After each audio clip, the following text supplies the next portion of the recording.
नमस्कार दोस्तों, कैसे हो? आई होप बहुत अच्छे होंगे। दोस्तों, आज हम आपके सामने लेकर आए हैं कुछ बेहतरीन प्रश्न जो कि जनरल हिंदी के लिए बहुत यूजफुल होने वाले हैं। चाहे आप केवीएस की, पीआरटी, टीजीटी या फिर अन्य मिसलेनियस कैटेगरी की किसी भी एग्जाम की तैयारी कर रहे हैं या फिर और भी कोई एग्जाम जिसके अंदर हिंदी आती है, बहुत ही महत्वपूर्ण वीडियो होने वाला है। अंत तक बने रहेंगे तो आपको लगेगा नहीं कि यार मैंने कैसे हिंदी पढ़ ली। आपको हिंदी कम आती है, ज़्यादा आती है, उससे कोई फर्क नहीं पड़ता। अंत तक बने रहिए। चलो शुरू करते हैं। पहला प्रश्न आपके लिए, निम्नलिखित में से सुलोचना शब्द में उपसर्ग और प्रत्यय का कौन सा विकल्प सही है? सुलोचना शब्द है यहाँ पर दोस्तों। कौन सा शब्द है?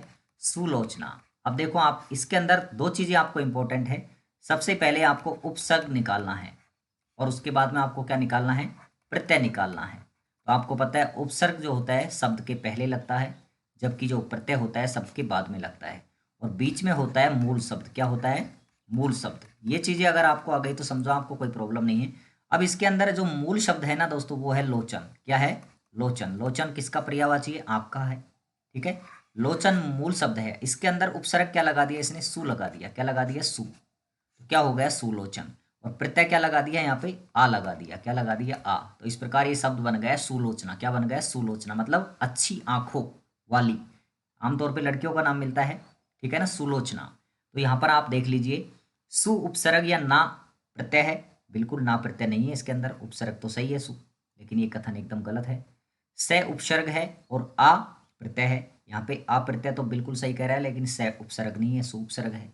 सु उपसर्ग है और आ प्रत्यय है, ये बिल्कुल एकदम सही बात है इसकी। स्व उपसर्ग है या ना, ये तो बिल्कुल गलत है। तो आपका ऑप्शन नंबर 3 यहाँ पे करेक्ट हो जाने वाला है। ठीक है। बेहतरीन क्वेश्चन पूछे गए हैं, शानदार वाले। नेक्स्ट क्वेश्चन देखो दोस्तों, निम्नलिखित में से उच्चारण के अनुसार स्वर जो है ना उनके भेद पूछे गए हैं, वोवल्स के यहाँ पे। तो उच्चारण के अनुसार जो स्वर के भेद होते हैं दोस्तों, वो होते हैं सानुनासिक और निर्नुनासिक। अब इसका मतलब क्या है? इसका मतलब है, इसके अंदर अगर हम इन स्वरों का जब यूज करेंगे, उच्चारण करेंगे, तो यहाँ पर क्या होगा? मुख जो अपना माउथ है, मुंह का यूज होगा। साथ में आपकी नाक का भी यूज होगा, यानी कि नासिका का यूज होगा। कहने का मतलब ये है कि जो ये सानुनासिक है ना, इनके अंदर इनके उच्चारण में मुख के साथ साथ नासिका यानी कि नाक की भी सहायता ली जाती है। जैसे हम बोलते हैं ये वाला ए, या फिर बोलेंगे ए, इत्यादि प्रकार के जो स्वर हैं, इनके अंदर क्या होता है? मुंह और नाक दोनों की जरूरत पड़ती है। ठीक है। जबकि निर्नुनासिक जो होते हैं ना, इसमें निर निर शब्द का मतलब ही है बिना, रहित। ठीक है ना। इसमें यानी कि केवल और केवल मुंह की जरूरत पड़ती है, मुख की जरूरत पड़ती है। इसमें नाक की आवश्यकता नहीं होती। तो इस प्रकार इसका उत्तर क्या हो जाएगा? ऑप्शन नंबर 1 हो जाएगा। ठीक है। नेक्स्ट क्वेश्चन देखिए दोस्तों, निम्नलिखित में से मूल शब्द और उपसर्ग की दृष्टि से कौन सा असंगत है? यहाँ पर आपको मूल शब्द और उपसर्ग देखा, 3 दिए गए ऑप्शन, आपको असंगत छांटना है जो कि गलत है। अनु प्लस चर अनुचर, बिल्कुल सही बात है। अनु प्लस चर अनुचर हो जाएगा। अनु प्लस रूप अनुरूप, बिल्कुल सही बात है। अनु प्लस उचित बिल्कुल गलत है। देखो दोस्तों, अनुचित जो शब्द है ना, अनुचित, इसके अंदर अनु उपसर्ग नहीं है, इसके अंदर जो है अन है। क्या है? अन। अन प्लस उचित है ये। ठीक है ना। और यहाँ पे फिर ए और यहाँ पे उ, ये बन के क्या बनेंगे? न में उ जुड़ जाएगा। न के अंदर उ जुड़ेगा तो क्या बन जाएगा? छोटा नु बन जाएगा, अनुचित। ठीक है ना। तो ये अनुचित में क्या है? अनु उपसर्ग यहाँ पे नहीं है। इस प्रकार ऑप्शन नंबर 3 ही यहाँ पर असंगत हो जाता है। अन प्लस उचित होगा ये। और यहाँ देखो अनुशासन, अनु प्लस शासन, ये तो एकदम सही है बात। ठीक है। बेहतरीन है ना प्रश्न, जबरदस्त है। बहुत बढ़िया, हल करते रहिए। नेक्स्ट देखिए दोस्तों,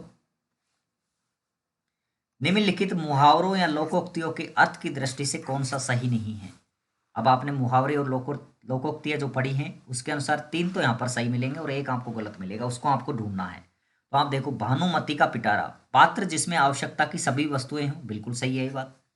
धावा बोलना, काम पर जाना, ये यहाँ पर गड़बड़ है। धावा बोलना का मतलब आपको पता है, आपने सुना होगा उसने धावा बोल दिया। ठीक है। इतिहास में जरूर इसको पढ़ा होगा। इसका मतलब होता है हमला करना। क्या होता है दोस्तों? हमला करना, अटैक करना होता है, आक्रमण करना होता है। ठीक है ना। पीठ ठोकना, शाबाशी देना, बिल्कुल। जब कोई अच्छा काम करता है तो उसको बोलते हैं अरे वाह बहुत बढ़िया। जब आपका सिलेक्शन हो जाएगा तो लोग आपकी पीठ ठोकेंगे, है ना, शाबाशी देंगे आपको। भौं छड़ाना, नाराज होना, ये भी सही है। तो इस प्रकार आपका ऑप्शन नंबर 2 हो जाएगा। ये असंगत नहीं है, बाकी सारे संगत हैं। ठीक है ना। चलो भैया, बहुत बढ़िया दोस्तों। पहली बार अगर विजिट कर रहे हैं हमारे चैनल पर तो सब्सक्राइब कर लेवें, ठीक है। दोस्तों के साथ शेयर कर दें और बेल आइकन जरूर दबा दो, क्योंकि बेल आइकन दबाने से ही आपको हमारे नोटिफिकेशन पहुंच पाएंगे। चलो भैया, नेक्स्ट क्वेश्चन देखते हैं। निम्नलिखित में से तद्भव शब्द नहीं है। अब आपको तद्भव शब्द नहीं है मतलब तत्सम पूछ रहा है, इससे ये तात्पर्य है आपको तत्सम ढूंढना है अब, ठीक है ना। तत्सम शब्द ढूंढना है, तद्भव नहीं है, ठीक है, कोई बात नहीं। अब आग देखो भैया, आग तो तद्भव है, क्लियर कट है। आग क्या है? तद्भव शब्द है, तो इसका तत्सम ढूंढ लो। आग का तत्सम क्या होगा बताओ, जल्दी से कमेंट करो। अग्नि होगा, क्या होगा? अग्नि, ठीक है। क्षण, अब आपको मिल गया क्षण। क्षण जो है ना दोस्तों, वो तत्सम है। क्या है?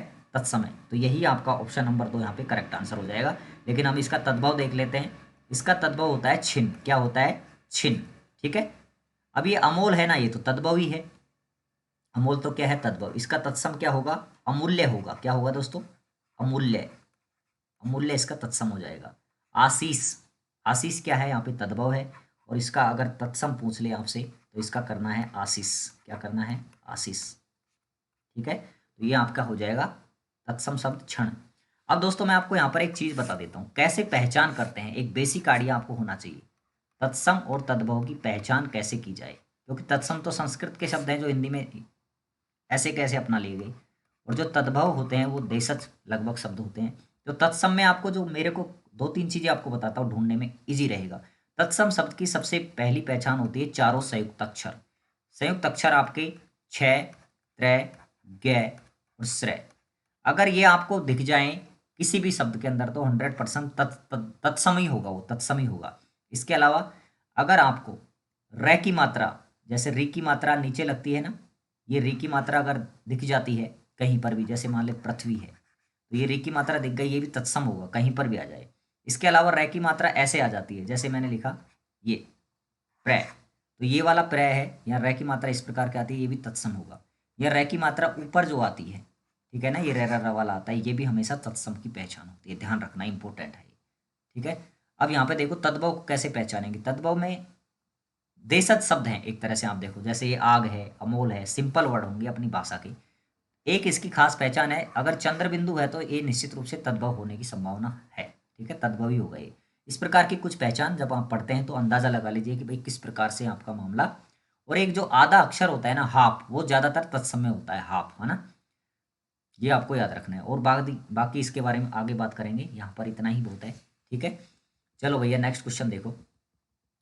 26 क्वेश्चन यहाँ पर आ गए। 26, पक्षी पर छीने ऐसे परे, पर छीने वीर, तेरी बरछी ने बर छीने हैं खलन के। उपयुक्त पंक्तियों में अलंकार कौन सा है? अलंकार पूछ लिया दोस्तों, अलंकार पूछा है। अब आपको सबसे पहले तो अलंकार ही पता होना चाहिए, अलंकार।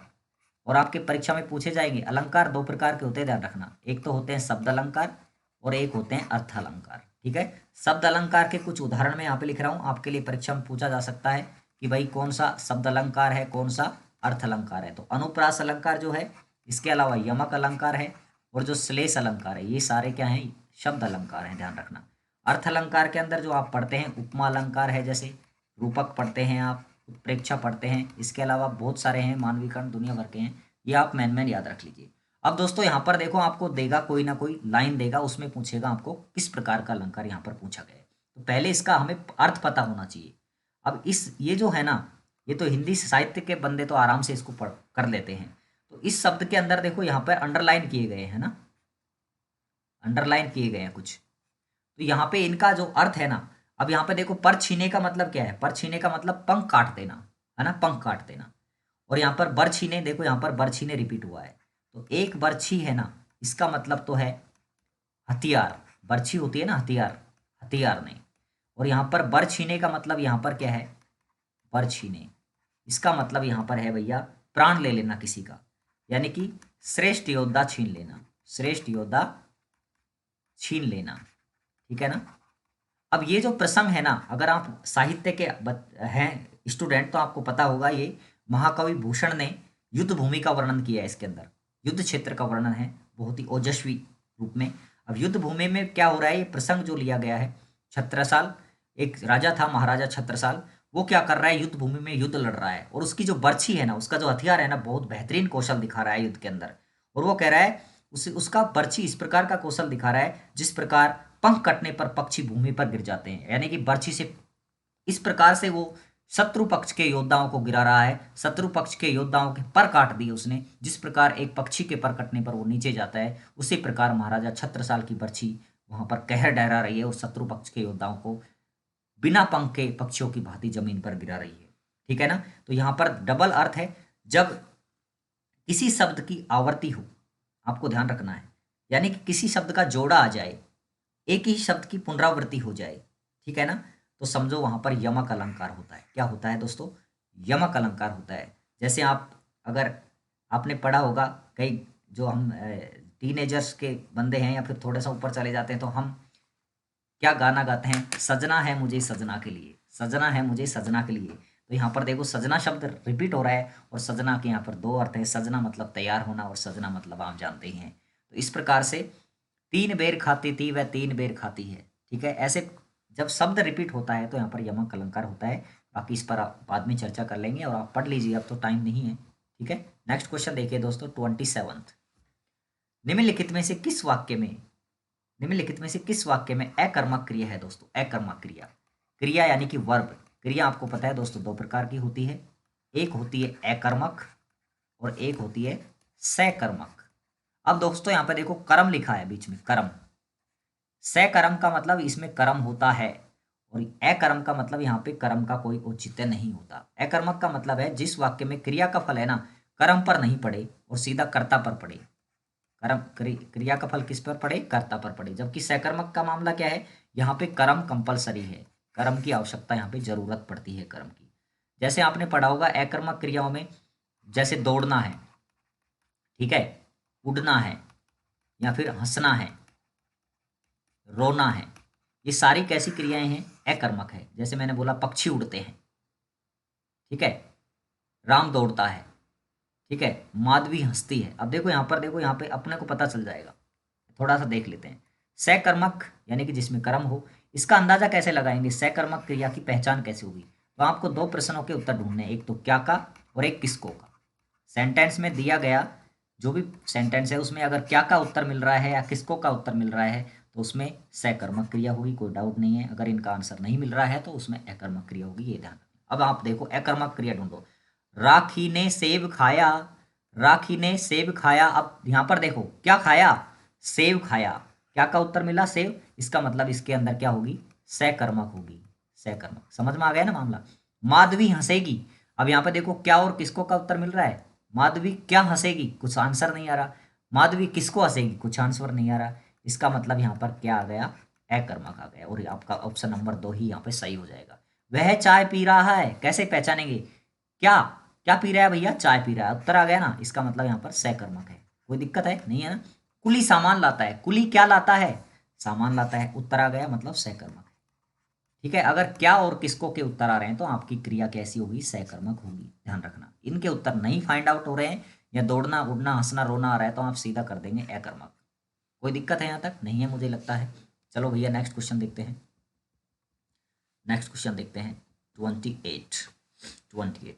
निम्नलिखित में से पर्यायवाची शब्द की दृष्टि से असंगत छांटना है, यानी कि 3 जोड़े तो करेक्ट है, एक यहाँ पर आपको गलत मिलेगा।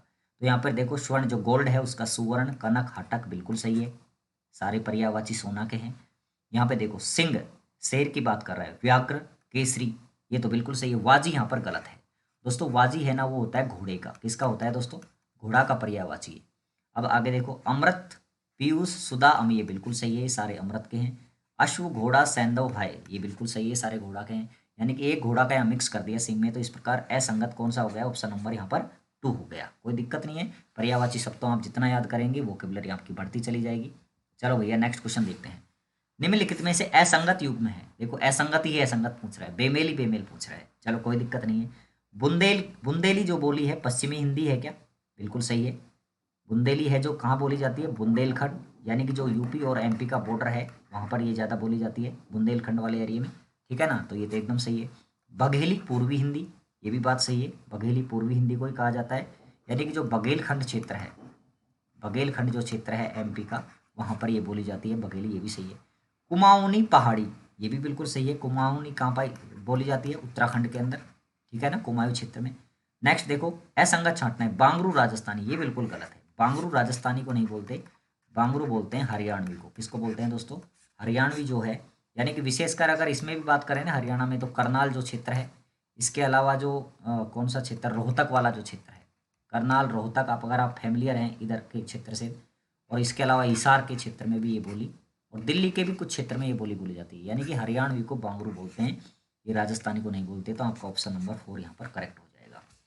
नेक्स्ट क्वेश्चन देखिए दोस्तों, निम्नलिखित में से सही कथन है, सही कथन ढूंढना है अब आपको। भाषा की कोई व्यवस्था नहीं होती, गलत।